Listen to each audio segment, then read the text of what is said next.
Yeah, so we're, again, kind of going from the old network to the more modernized network.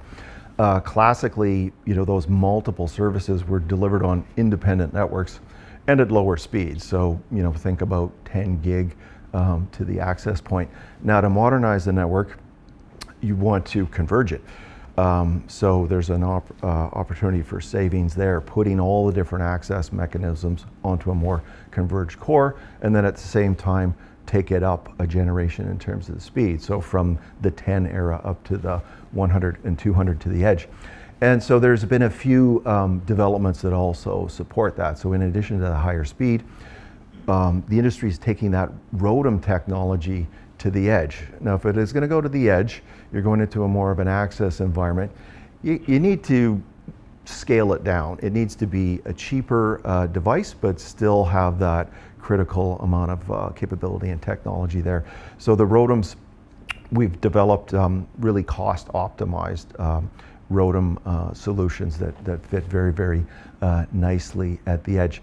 And then there's a few more things that have been going on in the wavelength management space. So we have the ones at the edge. We have scale ones at the core. And so kind of touching back to one of the earlier points I made, you always want to minimize going from optical to electrical. That's an expense. So if you can do a large amount of optical wavelength switching in the core, it just allows you to route that traffic through the network cost effectively, low latency. So it's really a great improvement. And then the last item that I want to mention, it's really around the network management side. And so, we have very aspirational goals of what we'd like to get to in a very long-term perspective, and ideally, everything very, very completely automated. And the industry is marching down that path, but that is out there in terms of an aspirational goal. But what we do have right now, and I like to use the term auto assist. So there's a lot more tools that are now available that can help operators in every stage of the process. So, early on in the network planning, going through the operational phases where you're monitoring the network for faults, reconfiguring. And so what a lot of these new auto assist tools do is they bring in more data, bring in more information from more parts of the network, can be brought in from different layers of the network, so the optical and the IP layer, and then all a lot more visualized, and some intelligent processing, even AI capabilities used to enable that more sophisticated environment, which saves the operator time and saves them money, which is the ultimate goal.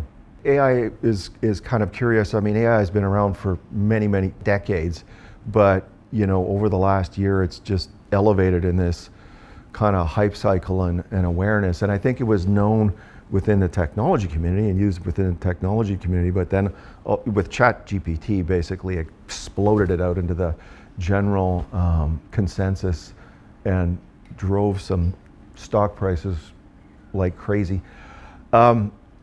So, the industry will build more AI and more GPUs will get out there.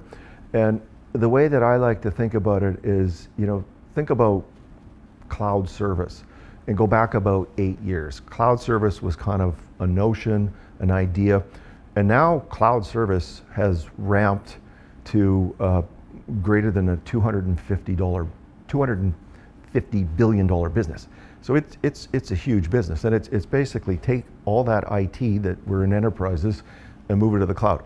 So I use that cloud story as an example for AI. AI has to be utilized by insurance companies, healthcare, mining, industry, all of them, and then at scale. And this is going to put a huge amount of the data center infrastructure will have to scale tremendously to support that. And then, we think of that as the brains, and then the optical networks are the arterial connectivity, and the arterial connectivity will have to grow to support that. But we're at a stage where, we're not saying anyone say, I'm building this massive new network to support AI this second. But, think 5 years, and 5 years, it will have a real noticeable impact on networks.